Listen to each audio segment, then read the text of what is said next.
Hey guys, I don't know if you can see it, but it's starting to snow. This will be the first snow shower we've had here in the Northeast this year. It's cold today and rainy, but it's definitely snowing. Still have the corn and beans out. I have to figure out what's going on, get an update as to when they're going to be here. I'm not really worried or panicked about it. Like I say, with the equipment that they have and the people that are involved in that operation, and with the amount of crop that's here, they'll probably be done corn in 2 days and probably be done beans in a day. So we're not gonna get too worried because like I say, they'll zip that off in no time. Everybody's pretty well grounded as far as harvest. It's been pretty rainy, wet, cold for the past couple days. I think it's warm enough that this is just gonna melt right away. It's 38 outside right now. So, and I made the mistake of not winterizing my sprayer when it was nice and warm, and I could have did it without having to freeze my fingers off. But I'd said on Facebook that we have a low of 27 coming, which would be fine. I don't think it would freeze in the building at 27 even. But Friday we have a low of like 12. So the trouble is I have the thing half full. There's about 250 gallons of 2,4-D mixed up in here, which that won't freeze. I don't think 250 gallons will freeze right away. Maybe it will, but it's all the valves, all the hoses, the pump, all that stuff's gonna have to get drained out and antifreeze put in. And I still have to use that sprayer this year, so I'm gonna have to basically winterize it and then have to use it and then re-winterize it when I'm done. So that's what's on the schedule for today as soon as I get back. So yeah, this is the first snow flurries that we have seen this fall. Like I said, in March we had that snowstorm that dumped 27 inches on us, that nor'easter that we had. So like I say, it's nothing to get nervous about yet. I gotta find out when they want to come out, or at least get an update of where they are. My other neighbor with the Massey, he has two broken combines right now. He's got to get them fixed. So basically harvest is delayed here and will be for a couple days. So I'll get back with you in a little bit and we'll winterize this sprayer quick. All right guys, we're back here now. Looks like it's a little bit more than just a couple random flurries mixed in here. It looks like winter's here. So, like I say, I don't know how much is going to accumulate. You can see on the grass there. But it wasn't really in the forecast. My local weather last night said to expect just a rainy, dreary day. So, that's no different than all year. Wasn't supposed to rain all year making hay, and it did. But in the building, we are like 40 degrees, so feels pretty chilly and damp.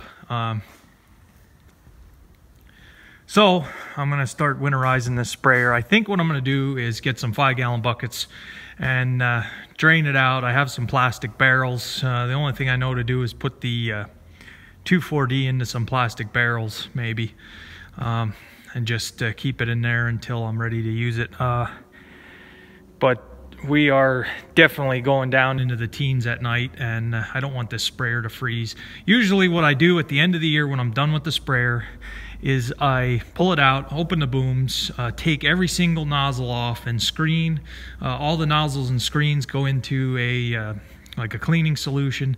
I use a old toothbrush and scrub all the screens out. All the nozzles are cleaned out. I take the main filter off and scrub that all out.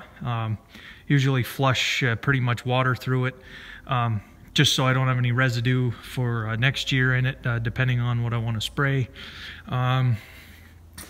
What else? Grease anything that needs to be greased. So it's pretty well a full service on the sprayer at the end of the year.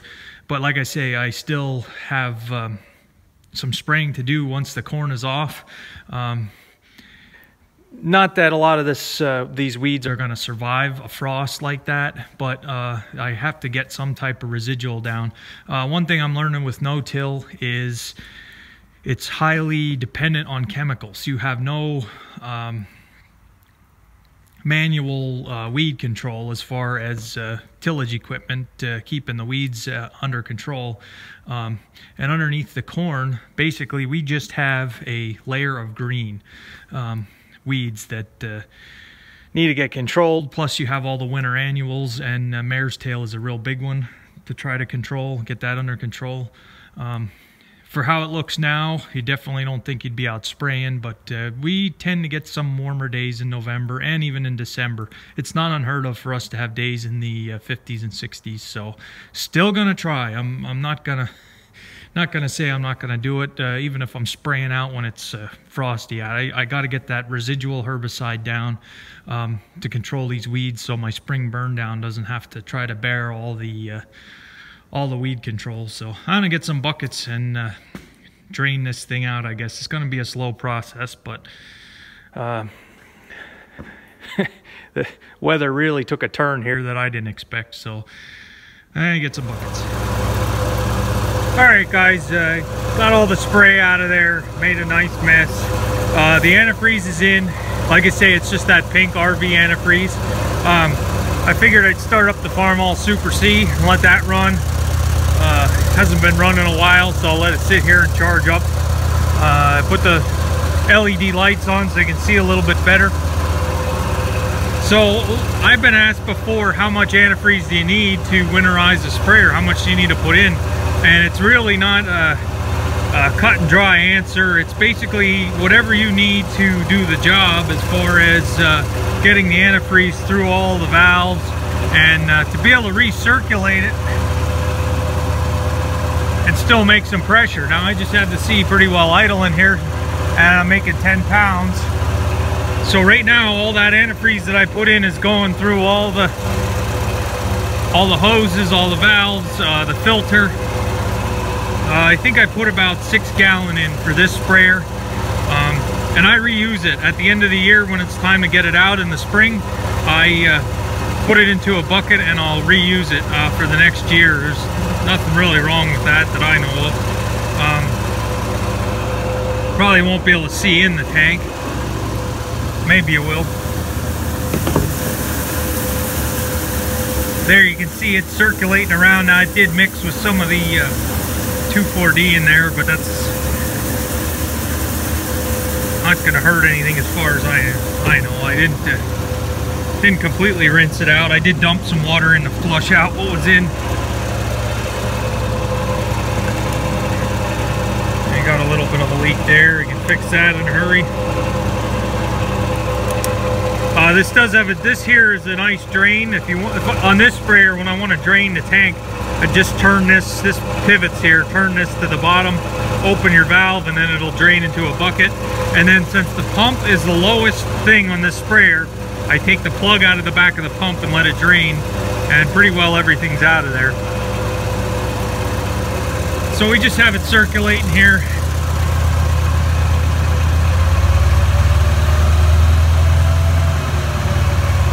This sprayer's nice. It doesn't take much throttle to make pressure. The pump is real good. Like I say, I'm basically idling this tractor, and I'm making about 15 now, between 10 and 15. So this will winterize all the valves and everything up front. Now to get it back to the boom and get it through all the nozzles back there, I am gonna have to, I guess I'm gonna have to pull it outside, unless I want to just squirt it in here, have it spray in the building. And since they're not no drip nozzles and the valves aren't 100%, it is leaking back here. So just a quick, fast emergency, get the antifreeze in it before we get bad weather. Just trying to do what I can. And it's still snowing. Take you out here and show you this rainy day that they said we were going to have. The temperature did drop a little bit now.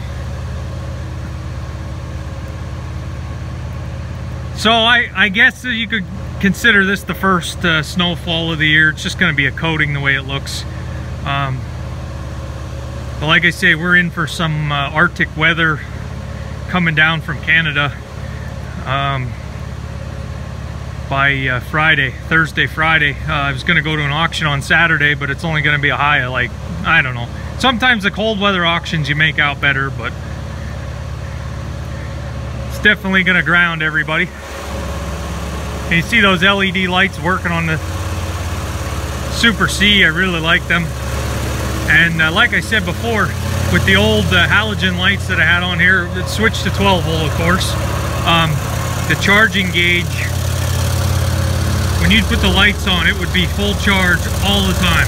It would rarely ever come back to the neutral position just because of how much it was drawn.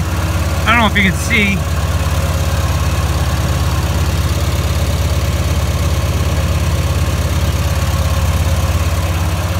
Just at an idle, it's only at about 3/4 charge, so I'm happy with these LED lights. So, I guess that's where I'm going to end this video. It's pretty darn cold slopping around in the water on a day like today. I had my chemical gloves on, but like I say, I'm going to run some antifreeze through the boom, and it's going to be the end of this project for the day, so we should be good. As much as I don't want the cold weather rate yet, bring it on. So, thanks for watching, guys. I appreciate it. And I forgot it was election day, so I better go vote. Drive through the snow here and go to my local polling place and vote. So, glad I remembered. Thanks for watching, guys.